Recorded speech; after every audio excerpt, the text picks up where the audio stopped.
नमस्कार, आज के खास प्रोग्राम में आप सबका स्वागत है और मैं हूं आपके साथ मनप्रीत कौर। चलिए आज शुरुआत करते हैं आज के अपने खास प्रोग्राम में, जिसमें आज हम बात करेंगे योग को लेकर। हेल्थ इज वेल्थ, यानी अच्छी सेहत ही मनुष्य का सबसे बड़ा धन है। यदि किसी कारणवश हम अपने पैसे को खर्च कर देते हैं तो उन पैसों को हम फिर से कमा सकते हैं, लेकिन एक बार अगर हमारे स्वास्थ्य में कोई गड़बड़ी आ जाए तो उसे वापस संतुलन करने में पूरा जीवन लग जाता है। इसलिए ये बहुत आवश्यक है कि हम अपने व्यस्त जीवन में अपने शारीरिक और मानसिक स्वास्थ्य पर भी पूरा ध्यान दें। अब सवाल उठता है कि हम ऐसा क्या करें जिससे हम खुद को मानसिक रूप से चुस्त, दुरुस्त और तंदुरुस्त रख सकते हैं। इसका सरल उपाय है योग। तो चलिए आज के खास प्रोग्राम में हम बात करेंगे योग क्या है और जाने योग से जुड़ी हर एक अहम बातें। आइए देखिए। योग को अलग अलग नामों से पुकारा जाता है। इसे प्राणायाम, योगा और योग भी कहते हैं, जो एक आध्यात्मिक प्रक्रिया जिसमें हमारे शरीर, मन और आत्मा संयुक्त होते हैं। योग ध्यान की प्रक्रिया से संबंधित है।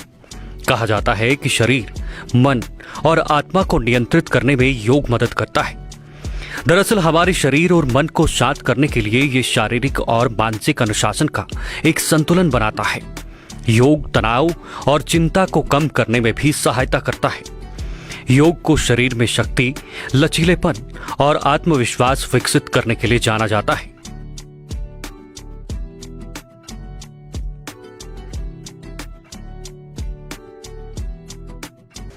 नमस्कार। बड़ी प्रसन्नता का विषय है कि योग के प्रति जनसाधारण आकर्षित हो रहा है।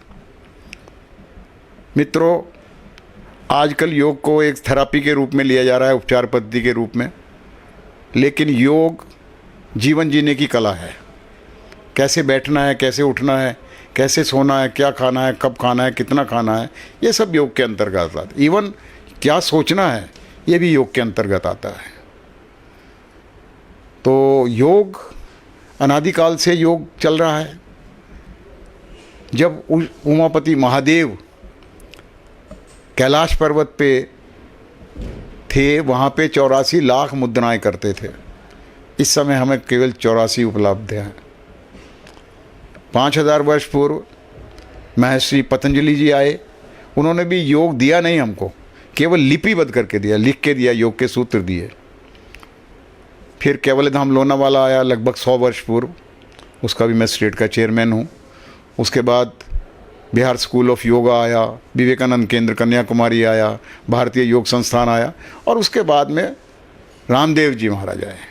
इन्होंने तहलका मचा दिया योग में लगभग पिछले 30 वर्ष पूर्व वो आए।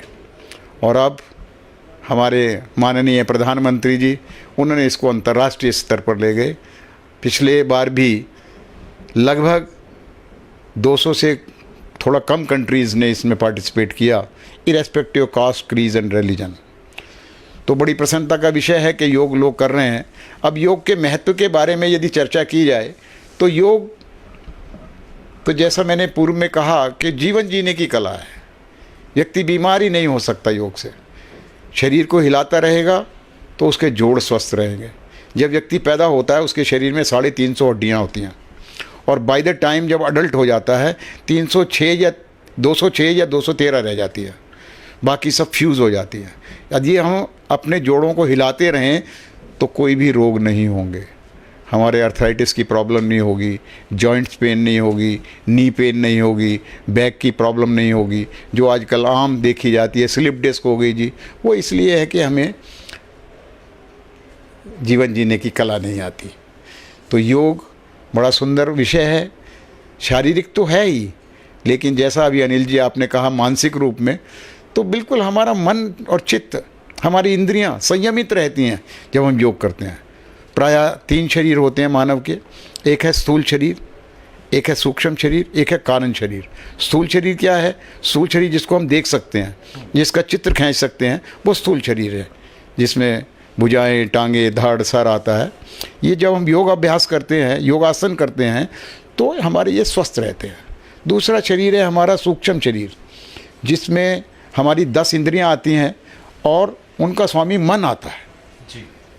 और जब हम प्राणायाम करते हैं तो हमारा मन और इंद्रियां संयम में आता है, कंट्रोल में आता है। और तीसरा शरीर है हमारा कारण शरीर, जो अध्यात्म से संबंधित है, इंट्रोस्पेक्शन से संबंधित है। मैं कौन हूँ इसके विषय में चिंतन करना, वो कारण शरीर से संबंधित है। और कारण शरीर कब प्रभावित होता है? When we go for meditation. जब ध्यान में जाते हैं तो ये कारण शरीर हमारा प्रभाव में आता है। स्वास्थ्य विशेषज्ञ डॉक्टर श्रेयांश कुमार जैन के मुताबिक कई तरह की बीमारियों के जोखिम को कम करने से लेकर सेहत को बूस्ट करने के लिए योग आसनों का अभ्यास करना सहायक हो सकता है। प्राणायाम सहित अन्य कई तरह की योग मुद्राओं का अभ्यास हमारे शरीर को शारीरिक और मानसिक रूप से स्वस्थ रखने में मददगार हो सकते हैं। आइए जानते हैं इसके फायदों के बारे में।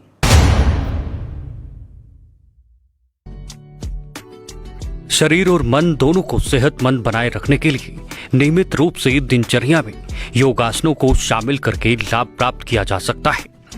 योगासन शरीर में ऊर्जा के स्तर को बढ़ावा देने के साथ मन को शांत भी करता है। ऐसे में यह कहा जा सकता है कि जीवन की गुणवत्ता को बढ़ाने के लिए योगासनों का नियमित अभ्यास हमारे लिए मददगार साबित हो सकता है। योग का अभ्यास शरीर और मन को जोड़ता है। योग करने के कई फायदे हैं। जहां सिर्फ जिम करने से हमारा शरीर स्वस्थ रहता है, वहीं योग हमारे शरीर के साथ साथ दिमाग को भी स्वस्थ बनाता है।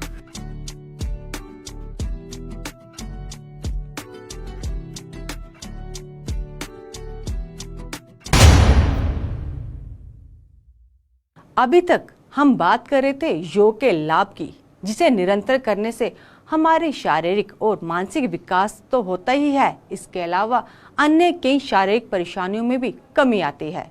अब सवाल उठता है, आखिर योग करने की सही उम्र कौन सी है और योग करते वक्त कौन कौन सी सावधानियां बरतनी हैं, बहुत जरूरी होती हैं। आइए देखिए।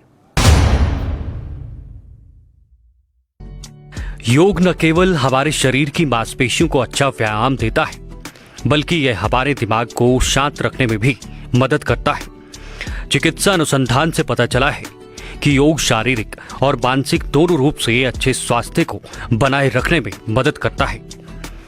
योग तनाव से राहत देता है और बेहतर नींद लाता है।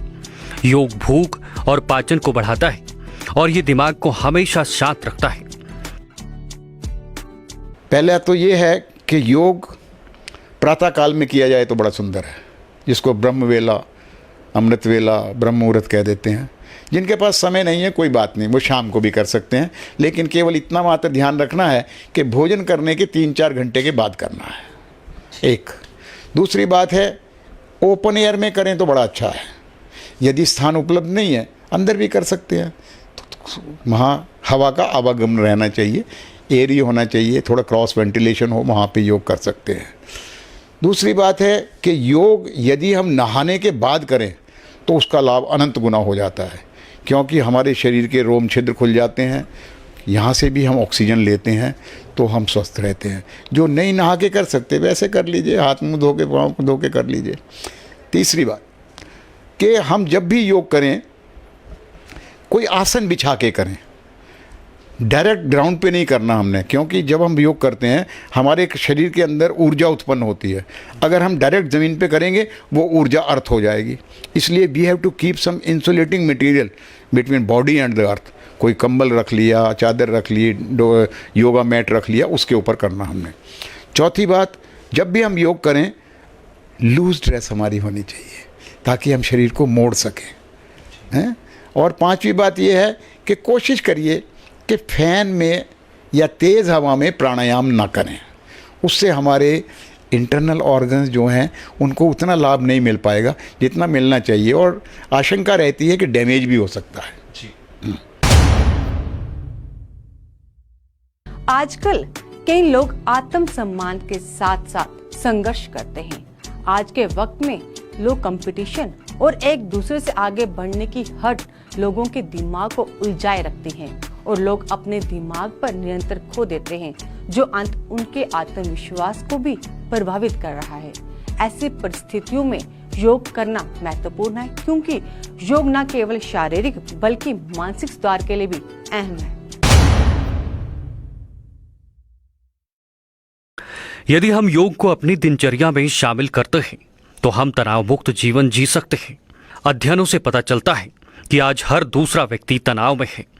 वहीं अगर हम योग करते हैं तो मांसपेशियों में खिंचाव, मरोड़ जैसी कई क्रियाएं होती हैं, जिससे हमारे शरीर की थकान दूर होती है और हम हमेशा तरोताजा महसूस करते हैं। यदि हम नियमित रूप से योग करते हैं तो हमारे शरीर में ऊर्जा का संचार होगा। योग हमारे शरीर को स्वस्थ बनाता है, क्योंकि यह हमें रोगों से लड़ने की शक्ति देता है। हृदय रोग, मधुमेह और अस्थमा जैसी कई अन्य बीमारियों के लिए योग की सलाह दी जाती है। योग रक्त स्तर को नियंत्रित करने में मदद करता है, इसलिए अगर हम रोजाना योग करेंगे तो हम स्वस्थ रहेंगे। दुनिया की 80% आबादी मोटापे से ग्रस्त है। हालांकि योग को अपने जीवन शैली में शामिल करके हम मोटापे को नियंत्रित कर सकते हैं। योग करने से शरीर लचीला बनता है। यह हमारी मांसपेशियों को मजबूत करता है और शरीर से अतिरिक्त चर्बी को कम करता है। यह हमारे पाचन तंत्र को भी मजबूत करता है। इसलिए आज के व्यस्त जीवन में योग खुद को फिट रहने का एक बेहतरीन तरीका है।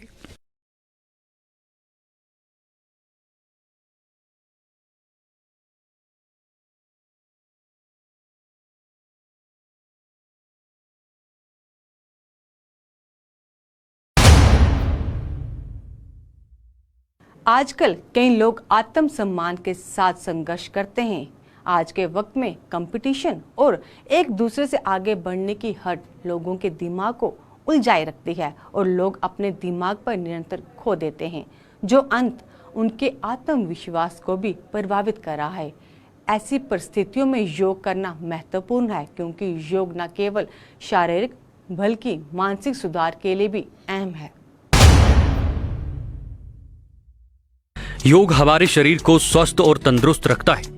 यह किसी दवा का काम नहीं करता, बल्कि एक ऐसी थेरेपी है जिससे इंसान अपने शरीर को एक्टिव रखकर बीमारियों को शरीर में प्रवेश करने से रोक सकता है। विशेषज्ञों के अनुसार हर किसी को अपनी उम्र के मुताबिक रोजाना एक निश्चित अवधि में योग अभ्यास करना चाहिए, जो हमारे स्वस्थ रहने के लिए आवश्यक है। 12 वर्ष की उम्र में हमें योग करने की शुरुआत कर देनी चाहिए, क्योंकि यदि आपकी उम्र 12 वर्ष से कम है और आप योग करना चाहते हैं तो ये बहुत ज़रूरी है कि आप किसी योग विशेषज्ञ की सलाह लें, क्योंकि जन्म के तुरंत बाद से ही शरीर में विकास की प्रक्रिया तेजी से आरंभ होती है और 12 साल की उम्र तक शरीर योग करने योग्य विकसित हो जाता है। वहीं 18 से 64 की उम्र में हर हफ्ते 150 मिनट योग या मीडियम इंटेंसिटी वाली एक्टिविटीज करें। वहीं 18 से 40 की उम्र में कम से कम 75 मिनट तक फुर्ती वाली एक्सरसाइज कर हफ्ते करनी चाहिए। आप चाहें तो योग और एक्सरसाइज मिक्स कर सकते हैं, जिसमें brisk walk, weight lifting, cycling शामिल है। इसके अलावा आप डांस जरूर करें। 18 वर्ष के वयस्कों को फिजिकल एक्टिविटीज को अपने रूटीन में शामिल करना चाहिए। साथ ही योग और डांस अपने शेड्यूल में शामिल करें। इसे हफ्ते में 3 दिन करें। शरीर का संतुलन बना रहेगा, हड्डियां मजबूत रहेंगी। सप्ताह के 3 दिन अपने मलस्य और हड्डियों को मजबूत बनाने वाली एक्टिविटीज करें। इनमें दौड़ लगाना, कूदना जैसी एक्टिविटीज हो सकती हैं।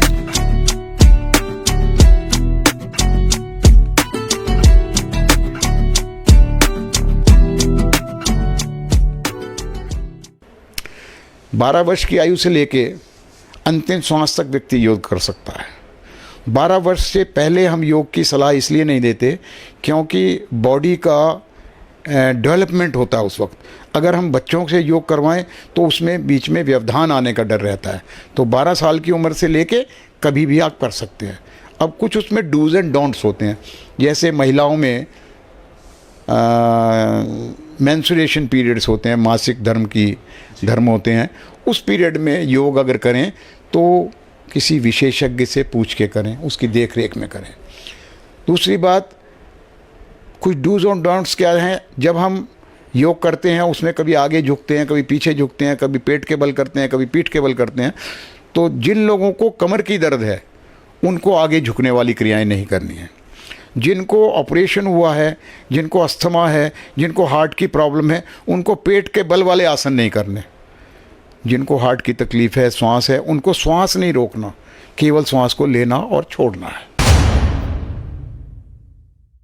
जीवन में प्रत्येक कार्य को करने के लिए कुछ नियम होते हैं जिनका पालन कर हम उस कार्य में बेहतर परिणाम पा सकते हैं।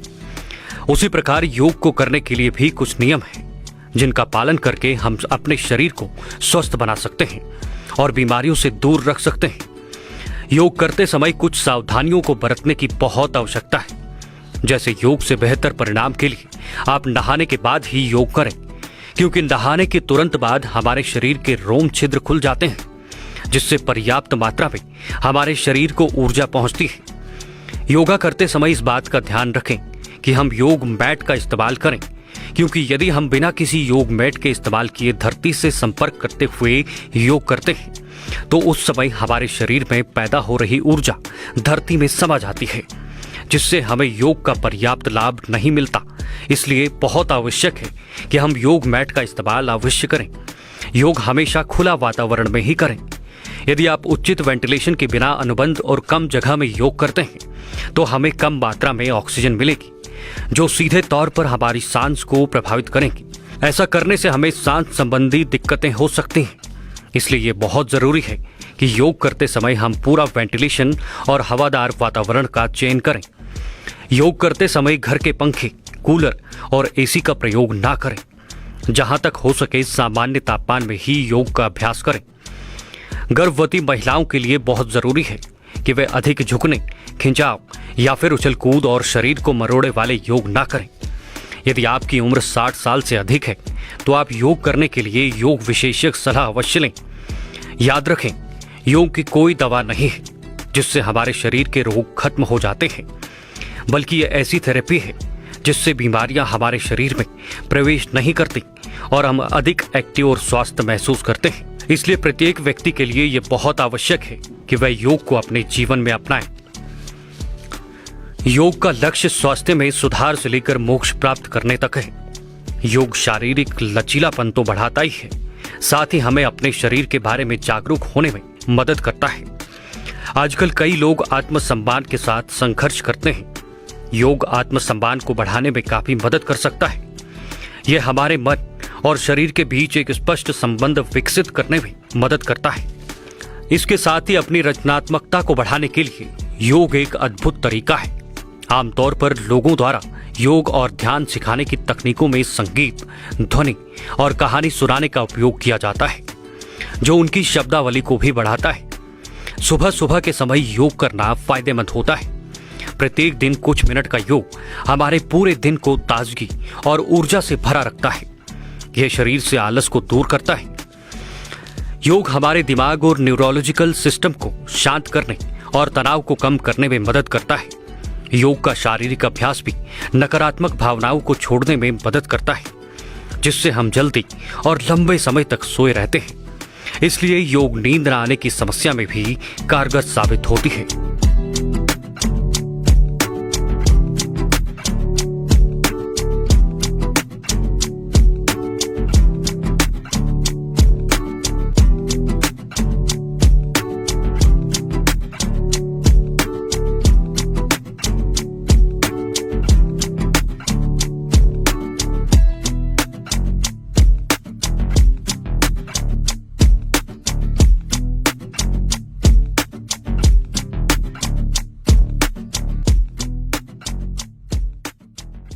अनिल जी, मैंने प्रारंभ में कहा कि योग रोग के लिए नहीं बना। रोग तो जीवन जीने की कला है, लेकिन चलिए रोग को लेकर ही योग में आ रहे हैं, अच्छी बात है। तो योग रोग को ठीक नहीं करता। जैसे हमारी दूसरी पैथीज हैं, उपचार पद्धतियां हैं कि आपको बुखार हो गया तो पैरासिटामोल ले लीजिए, हेडेक हो गई तो ये टैबलेट ले लीजिए, पेट दर्द हो गया ये ले लीजिए, कहीं जॉइंट्स पेन हो गई। योग तो पूरे शरीर को रिजुविनेट करता है, उसका कायाकल्प करता है। शरीर में रोग रह ही नहीं सकता। कोई भी रोग है, शरीर का रोग है, मन का रोग है। शारीरिक रोग में आपके जॉइंट्स पेन है। आज जॉइंट्स पेन क्यों हो रहे हैं, नी पेन क्यों हो रहे हैं? Because of standing kitchens. Because of sofas, ज़मीन पे बैठ ही नहीं सकते आदमी। अभी मैं पीछे रियासी गया था, आर्मी में मैंने योग करवाया, वहाँ पे आर्मी जवान की चापी नहीं लगती, नॉट टू टॉक ऑफ पद्मासन तो दूर की बात है, चौकड़ी नहीं लगती उनकी। तो क्या है कि हमें जो आधुनिक जीवन शैली है हमारी, उसने हमें बीमार कर दिया। और जब हम योग में जाते हैं, शरीर को हिलाते हैं, तो निश्चित रूप से हमारे जोड़ भी स्वस्थ रहते हैं। जब प्राणायाम करते हैं, हमारी श्वास की क्रिया व्यवस्थित रहती है, हमें कोई प्रॉब्लम नहीं होती। और धीरे धीरे जब हम उसमें पारंगत हो जाते हैं, तो व्यक्ति की आयु भी बढ़ जाती है। आप कहेंगे कि ये क्या बात कर रहे हैं जैन साहब, आयु बढ़ जाती है? देखिए, संसार में जितने प्राणी हैं जो छोटी छोटी सांस लेते हैं वो जल्दी मर जाते हैं, उनकी आयु कम होती है। जो लंबा सांस लेते हैं उनकी आयु ज़्यादा होती है। देखिए, एक कुत्ता 1 मिनट में 32 सांस लेता है जी। उसकी आयु कितनी होती है? 10 साल, 12 साल, 15 साल। एक खरगोश 1 मिनट में 42 सांस लेता है, आयु कितनी? 5 साल, 6 साल, 7 साल।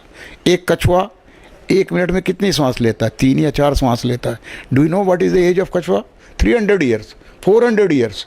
और इसी प्रकार एक सात्विक प्राणी जो 15 से 20 सांस लेता है, यदि प्राणायाम को उसको करने लगे तो निश्चित रूप से उसकी आयु उसी अनुपात में बढ़ जाएगी। कोई बड़ी बात नहीं है, स्वस्थ रहना तो छोटी सी बात है, आदमी की आयु बढ़ जाती है योग से।